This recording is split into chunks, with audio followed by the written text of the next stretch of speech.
الاسباب ديال الماء ديال الشاو ما عندهمش لنا اشنو هو ما كيفوش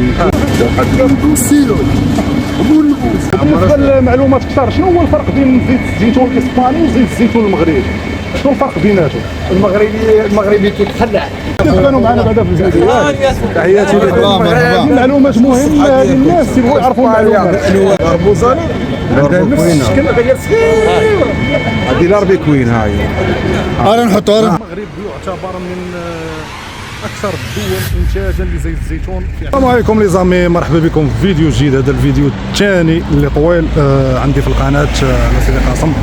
هذه المره بالضبط من جماعه زراره جيت باش نبارطاجي معكم ان شاء الله كيفيه انتاج زيت الزيتون من المرحله الاولى حتى المرحله الاخيره.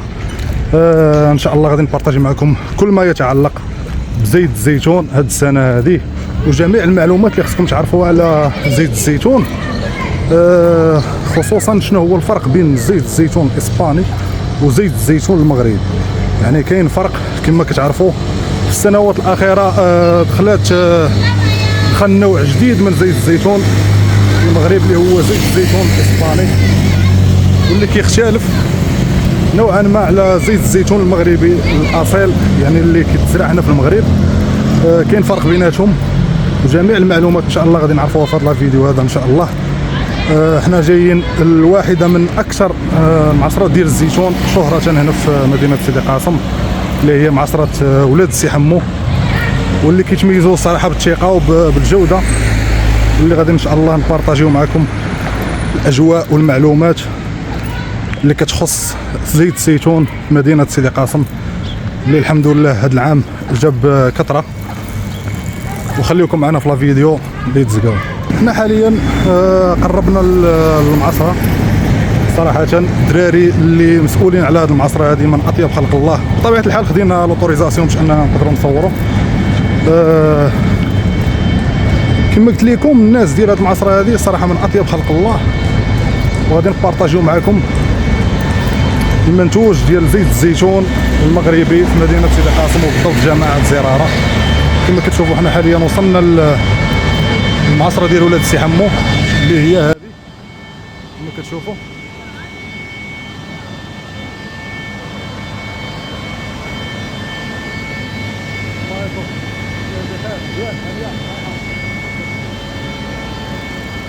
كما كتشوفوا الاخوان الصداع بزاف لداخل، ما غاديش نقدروا نصوروا على راحتنا لداخل. المهم غادي نصور لكم بعض اللقطات المراحل ديال طحن زيت الزيتون من البدايه ديالو حتى النهايه ديالو حتى كيولي زيت. لداخل كاين صداع بزاف، ما غاديش نقدروا نصوروا الاخوان. المهم خليكم معنا. حنا الاخوان جينا من الجهه الاخرى ديال المعصره ديال ولاد السي حمو، لان من الجهه الاخرى كاين صداع بزاف ديال لي ماشين. كما كتشوفوا هذه هي البوابه للزيتون باش انه يدخل المعصره لداخل باش انه يتطحن الاخوان. الناس اللي مسؤولين على المعصره مشغولين شويه، غادي ننتظروهم حتى يساليو، وديك الساعه ناخذوا من عندهم معلومات اكثر حول زيت الزيتون، كيفاش كيتجنى وكيفاش كيجي، كيفاش كيتنقل، وكيفاش حتى كيوصل للمعصره وكيتعصر، كيدوز من المراحل ديال العصير في لي ماشين، وكيفاش كيولي زيت. كما كتعرفوا المغرب يعتبر من اكثر الدول انتاجا لزيت الزيتون، فهو سادس دوله في العالم اللي كتنتج زيت الزيتون في المغرب من بعد اسبانيا وايطاليا. خويا يونس كي داير؟ لاباس عليك؟ مزيان؟ هانيه صحيحه بخير؟ وهذاك كي داير الامور؟ مزيان السلام عليكم خويا. بخير مزيان هانيه صحيحه شرفنا عمر. كلشي مزيان تبارك الله؟ كيبان لي الخير موجود. كما كتشوفوا الاخوان حنا خدينا لوطوريزاسيون باش اننا ندخلوا نصوروا في الداخل ديال المعصره الاخوان. السلعه كما كتشوفوا الحمد لله زيت الزيتون موجود تبارك الله هذا العام هذا، ومازال كاينين بعض المزارع اللي مازال ما جناوش الزيتون، مازال في الاشجار، لانهم كينتظروا شي شيوه ان شاء الله اللي غادي تجي هذه السيمانه هذه. مذكور ان هذه السيمانه هذه غادي تكون واحد الشيوه اللي كتزيد في الانتاجيه ديال الزيتون. الزيتون تينتج اكثر من كتصوب الشتاء الاخوان. كما كتشوفوا هذه واحده من المعاصر اللي كاينه في مدينه سيدي قاسم، بالضبط في جماعه زراره. الخير موجود تبارك الله، والسمعه الطيبه ديال هاد الناس اللي مسؤولين على هذه المعصره هذه سمعه طيبه صراحه، كيتمتعوا بواحد الثقه اللي كبيره الاخوان. المهم غادي ننتظروا حتى يساليو الاخوان باش نقدروا ناخذوا معلومات اكثر حول زيت الزيتون. صورتك شي اخويا تخاف ما نصورك شي الله يحفظك الحبيب الله يسهل عليك. كي داير مزيان بعدا؟ كاين صداع لداخل ما بغيتش ندخل لداخل. شنو تقدر تقول لنا على زيت الزيتون هذا العام هذا؟ زيت الزيتون هذا العام هذا كيف دايره الامور؟ زينه الحمد لله ياك الحمد لله كيبان لي الخير موجود هذا العام هذا ياك. وبالنسبه للمعصره ديال السي حمو يعني شنو تقدر تقول عليها؟ مزيان اخويا فيها زيت رقم واحد بالنسبه للناس اللي مسؤولين على هذه المعصره هذا التعامل ديالهم مزيان كلشي مزيان الناس مزيانين اخويا داكشي اللي كاين. كما شفتوا الاخوان هذه بعض التصريحات ديال بعض الناس اللي كيعصروا الزيتون هنايا في المعصره ديال ولاد السي حمو. صراحه هاد الناس كيتمتعوا بصبعه طيبه وابتكار كبير وصغير ياك. بالنسبه للمعلومات اكثر شنو هو الفرق بين زيت الزيتون الاسباني وزيت الزيتون المغربي؟ شنو الفرق بيناتهم؟ المغربي كيتخلع ديال اسبانيا عندها الشهر ياك تتموت شهور كتموت. هذه تتخلعها 5 سنين. انا كليتها ب5 سنين درتها في كمينه تتعطع. وسمعت ان زيت الزيتون الاسباني كيصلح للطياب اكثر من الماكله ولكن ياك كاين فارق نفس الفارق ولكن ندير البلاد خير ولكن ما كيدومش. انا لا ما تيدومش ولا بلادنا ولا ربي كوين واش ماركه ربي كوين ربوزا. وما بالنفس المميزات اللي عنده طريقه التخفيض ديال الزيتون اللي حاكم عليه.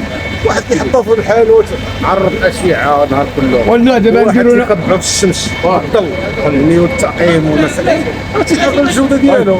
دابا نديروا دابا فاريتي الاسبانيه الناس ما تيعرفوش فاريتي المعلومات. الاسبانيه هي الاولى في العالم. واش انا على حسب البحث اللي درت انايا اسبانيا هي من الدول الاولى اللي ما يمكنش الاولى في العالم وغاجي المغربي يقول لك ولا. حنا كنعتزوا بالمنتوج ديالنا اللي هو المناره والحوزيه ياك. هذا من قديم الزمان. حتى المغرب حتى هو من المصدر ما نقدروش حنا لا تعتبر سادس دوله لانتاج الزيتون في العالم. وراه غير بعد اسبانيا ايطاليا اليونان تركيا وتونس والمغرب كيجي في المرتبه السادسه. يعني دابا تونس مثلا تونس شكون اللي كبر؟ واش تونس ولا المغرب؟ المساحه المغرب كبر من تونس هما كبر من الناس الانتاج في التصدير. يعني معروفين هما اشتغلوا على الزيتون شحال دابا الميزان. ما يلاه دابا تبارك الله يلاه دابا المده ديال العامين 50 كاع غنضربوا اسبانيا ان شاء الله سيغنضربوا. يعني السيد زاد ديال زيت الزيتون في المغرب ما بين زيت اسبانيا والمغرب. شكرا الله يحفظك. كانوا معنا بعدا في الفيديو. تحياتي لكم. معلومات مهمه للناس يبغوا يعرفوا المعلومات. شجر الزيتون هما كاينه بزاف. كاينه الكرونيكي كاينه اليوناني كاينه الاربيكوين والاربوزان الاسبانيين. هادو هما اللي خدموا عليها يعني هما اللي حاليا هاد الانواع كاينين عندنا في المغرب. بطبيعه الحال انا كنت نقول لك الانواع ديالها. انا سمعت الفرق والجوده هي المغرب. السولين واللانغدوك هادو اسبانيين. كاين الحوزيه والمناره المغرب مغربيين اصليين هما السط والمرات اللي هما الشجره الكبيره الحوزيه والمناره. دابا هذه كنظن واقيلا غتكون هذه حوزيه شويه مقرب هنايا والمناره مقمقمه من غليظه والمناره دايره كورفي تكون مكركبه بحال المكركبه. والاربوزانه عندها نفس الشكل غير صغير. هذه الاربيكوين هاي انا نحطها يعني كاين اختلاف. هذه الاربيكوين يعني كاين اختلاف. حيد هذيك مكركبه ولكن الاختلاف تيكون في الجوده ديال الزيت ولا في الانتاجيه ديال الزيت؟ الانتاجيه يعني كل نوع. دابا هذا غادي يعطيك مثلا واحد 12 لتر او 10 لتر. هذا غادي يعطيني واحد 18 لتر. بالنسبه لي انا غنبيع هذا راه غنقص الثمن على المستهلك. واش كاين فرق شي في الثمن؟ نفس الجوده ديال الزيت. هذه معلومات مهمه الناس ما كيعرفوهاش. يقول لك الزيتون ضروري مرحبا. هنا هو ما تعرفوش اليوم باش يخرج الحليب ديالو. هذا الحليب هذا راه واجد يعني راه طاب يعني صالح للعصير. طحينه الا ما خرج الحليب ديالو عرفوا راه باقي ما واجدش باقي كامل. وكما كنشوفوا يعني الزيتون الزيتون من المزال. الزيت راه كاين في هذا العظم. من بجوج ماشي العظام الثانيه. العظام هو الاول. العظم هو اللي كي واحد السيد دار واحد البحث طحن كل هذا ما عطاش تيتخز ضروري الجلده والعظم. الجلده والعظم هي اللي دار العظم بوحدو وما عطاش الزيت، دار الجلده بوحدها وما عطاش الزيت، ملي جمعهم عطاو الزيت. هذه معلومات ما يعرفوهاش الناس بزاف. وشنو اللي احسن بالنسبه للناس اللي ما عندهمش واش انهم يشريو الزيتون ويطحنوا ولا انهم يشريو الزيت؟ يشريو الزيتون ويعرفوا يطحنوا يعرفوا يخرجوا غلا من اللي غيشري والو. شوف الزيتون هذا مالي مساقين النوت مثلا. شوف يعني هذا ما شبعانش ما شبعانش ما. لا مرحبا ملي غادي يجي يطحنوا 60 ديال الفلوس ما والو، يقول لك ما عطاني والو. يعني حنا كنلاحظوا بعض المزارع كاين اللي ما جناوش الزيتون الاسباب ديال الماء ديال الشتاء. ما عندهمش لنا غاشنيو هو ما كيفين مصاريف. الناس هذا مصاريف خدام راه كيتقابل 150 درهم. ولكن الشتاء سبحان الله العظيم كيعطي الزيتون واحد الحكمه ديال الله. الحكمه ديال الله سبحان الله العظيم. شجره مباركه صرنا على السمات. شكرا اخويا على المعلومات ديالك الله يحفظك. كما كتشوفوا الاخوان هذه المعلومات اللي ما كيعرفوهاش بزاف ديال الناس اللي عطاوها لنا بعض الاخوان اللي كيفهموا عندهم درايه في الزيتون. كما كتشوفوا الخير تبارك الله موجود هذا العام الاخوان. مرحبا. هو اللي طالع عليه الفيلم هذا هو اللي تيحط هاد الزيتونه. هذا خلنا في الاوتي. زيد كما كتشوفوا الاخوان الخير موجود تبارك الله هذا العام هذا الاخوان. خير موجود الحمد لله. مازال الزيتون الحمد لله كيدخل هذا العام هذا، ومازال كما قلت لكم بعض شي مزارع اللي مازال ما جناوش. باقي يلاه كما قلتي باقي يلاه بدا الموسم. كما كتشوفوا واحد مغيزه. شنو باقي؟ واحد مغيزه.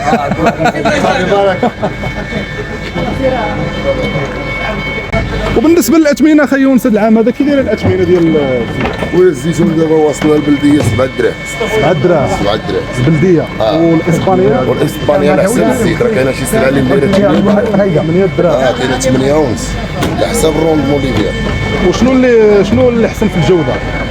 هو البلديه خويا راه معروفه. البلديه كتدوم اكثر من الاسبانيه. البلديه عاد تدوم الطول يعني واخا الدور العام الجاي ماشي مشكل. لان الروميه دابا ديال الصباليون خاصها لا يعني بهذا الوقت ديالها من دابا شهر جوج كولا كي بغيتي. يعني صافي تاكلها تستهلكها.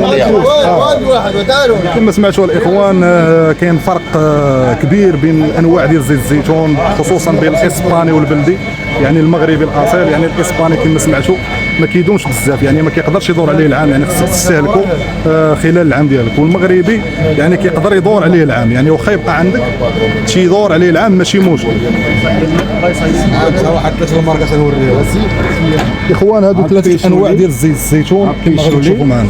بيشولي لاكدو ها الحوزيه هذه لاربيكوي. يعني ثلاثه الانواع مختلفه. صافي عاد كاين المناره الحوزيه ما قراش من هنايا مكركبه كتكون دايره وهي غليظه. هذه الحوزيه كتكون مقمقمه. والمناره كتكون دايره قدها في الحجم، ولكن كتكون دايره بشكل مختلف. شافها من الانسان. وكاين الاربوزانه قد هذه الصغيره وكاين الجب كذا رقيقه تكون طويله. هي قدها في الحجم. سبحان الله. شي واحد يعرفهم مصورين. هذول الاخوان هذول الانواع ديال الزيتون اللي كاين الحوزيه الاربيكوين والمناره، وكاين اللونك دوك بيشولين لونك دوك. وعاد كاين الانواع بزاف ديال الانواع. الكرونيكي انا شخصيا يوناني ما كنتش نعرف هاد الانواع. كاين الكرونيكي يوناني اليونان شجره يونانيه ومن افضل الجوده ديك. واليونان راه كتعتبر من ثاني دوله انتاج زيت الزيتون. الشر ديال القزامي وكيجي تبارك الله سوا. بارك الله عندك درايه كبيره في حنا ولاد الفلاحه وخاطرينا ولاد الدومين. تبارك الله. لا مزيان بنادم يعرف هذه المعلومات هذه. بزاف ديال الناس كما قلت ما تعرفوش. الزويته باش تاكل الزيت. حاليا الاخوان غادي نمشيو ندقوا زيت الزيتون ديال جماعه سيدي قاسم، جماعه زراره في مدينه سيدي قاسم. الاخوان كما كتشوفوا واخا راه تسمعونيش مزيان كاين صداع بزاف، ولكن استمتعوا معنا بالفيديو.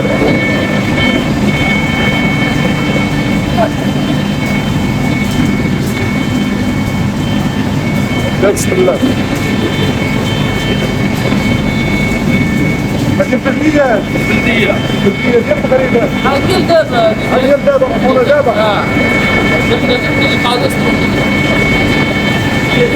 اسبانيا هذيك اسبانيا اللي شغالين فيها.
كبيرة كبيرة. اسبانيا فرنسا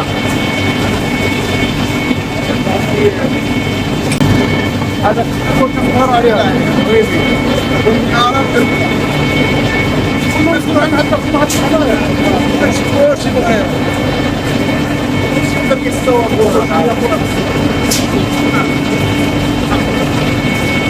هذه الإسبانية هي كبيرة. الإسبانية إنتاج الأولى الإبداع فلاح، يعني من الإبداع فلاح الحصان كيتقام عليه الخير ودايما المكنانة كلشي مارماتي حتى في البلاد كتقام عليك كتقام عليك بواحد 150 درهم النهار. شنو واحد ومنها ومن آلة صابور حتى في النهار كنحيد كلشي الضو مراتين لوزين رافينات. على الرافينات عندك حالات تقدمين علينا. هما عندهم الرافينات. الرافينات هو كلشي كيجي بالقراعي يعني بالله بايع ديالي تمول اللوزين. أنا قال لي غادر في المواطن الشركة مشرفة فلاح معاون عنده المكنانة واحد الثمن مناسب تراكتور طابق حصاد كلشي معاون شوايات معاون الزيت يتقام عليه الخير. اللي غايبيع هو يبيع جابوا عليه واحد اورو ولا 2 اورو وباع هو 3 اورو رابح. شي عصيبه وكتشوف الزيت حتى كتبقى عارف السير مارشي كاينه 45 درهم 4 اورو تخلص حتى تخلص ولا دير ليها انت. وراه إذا قارنا الفلاح ديالهم الفلاح ديالنا لا عرف المساحة ديالهم مساحة كبيرة، مساحة كبيرة والطريقة باش كيخلقوا العلمية. راه عندك اليوم صحيح.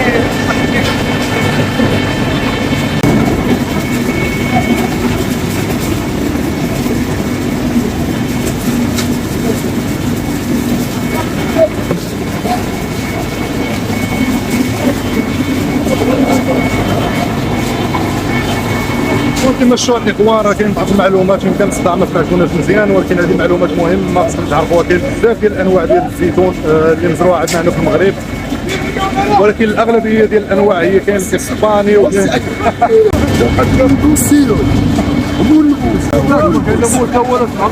ايوه ذاك هو عمنا مواطن عادي هو السفاره ما ضربنيش انا هذا من بين موالين الزيتون ديالنا هذا كبار مع السلاحه الكبار ديال الساحه ديالنا. ما تقول لنا الشريف على كتدوز معنا ولا صافي شنو تبغي تقول على المعطره ديال ولاد السي حمو هنا يا سيدي؟ خويا خدامه داير نقاط يا كل شيء اهم حاجه هي الكونفيونس ديال الكونفيونس يعني الثقه هي المهم في المجال هذا. انا هنايا والله ما تنقلبوا عليك حتى يعيطوا لي داكشي اللي كاين تبارك الله. هي السمعه ديالهم معروفه تبارك الله هنايا. قلت لك حاجه باه نبوكا شو راه هضر سخين والله ما قلبتهم حتى يعيطوا هاك وتا كيعيطوا لك هما تقول لك غير الزيت ديالك واش يعطيوك بون ديالك هو عندي بون ديالك شحال ديال الكيلو عندي الحمد لله حيت الكونفيونس هو كل شيء، هو اللي قلب البنادم. هادشي اللي كاين تبارك الله هذا العام كيكون موجود. لا كاين الحال ومازال غادي يدخل ان شاء الله الزيتون. باقي نحس الموسم ديالو الحقيقي مازال ما خاصش. يلا عاد يبدا. كاين يلا عاد يبدا. تبارك الله شكرا. ماشي مشكل بغيت تدوز معنا يا هذه مصلحه الله يحفظك. شكرا. عبد الواحد تبارك الله عليك عبد الواحد.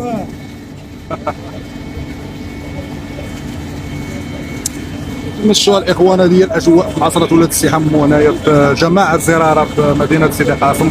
الناس تيجوا يحطوا السلعه ديالهم هنايا لانهم عارفين ان كاين الكونفيونس، كاين الثقه وكاين الجوده الاخوان.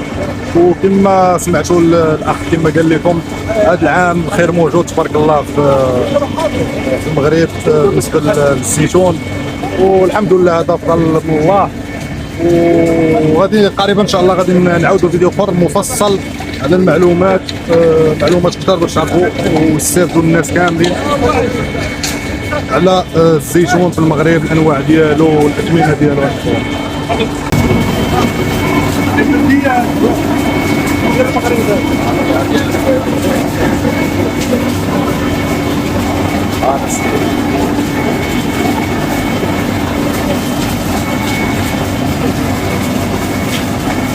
الحجره السي ايوب عم تصير حجره ديال المرحله الاولى اللي كيدوز الناس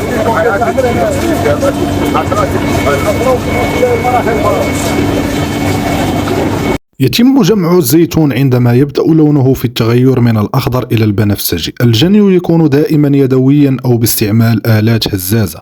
تفرز حبات الزيتون لإزالة الأوراق والأغصان والحبات التالفة، ثم تغسل بالماء لإزالة الغبار والشوائب. تطحن حبات الزيتون بالكامل، الثمرة والنواة، باستخدام حجر الرحى أو آلات حديثة. الهدف هو تحويل الزيتون إلى عجينة متجانسة تسمى عجينة الزيتون. تعجن العجينة في آلة خاصة لمدة 20 إلى 40 دقيقة. هذه المرحلة تساعد الزيت على الانفصال عن الماء والعجينة. درجة الحرارة يجب أن تكون منخفضة، أقل من 27 درجة سيليسيوس للحفاظ على الجودة، ويسمى الزيت هنا بكر ممتاز. العصر أو الطرد المركزي. هناك طريقتان: الطريقة التقليدية ضغط العجينة بأقراص من الألياف في المعصرة. الطريقة الحديثة هي فصل الزيت عن الماء والعجينة باستخدام آلة الطرد المركزي بسرعة عالية. أما بالنسبة للتصفية والتخزين، يصفى الزيت لإزالة الشوائب الصغيرة. يخزن في خزانات من الفولاذ غير قابل للصدأ بعيدا عن ضوء والحرارة. يفضل تعبئته في زجاجات داكنة للحفاظ على الجودة والطعم. أما بالنسبة للتعبئة والتسويق، يعبأ الزيت في قنينات أو عبوات حسب الجودة والنوع. توضع عليه علامات مثل زيت زيتون بكر ممتاز أو عصر أول على البارد. قول لنا على زيت الزيتون هذا العام اخويا.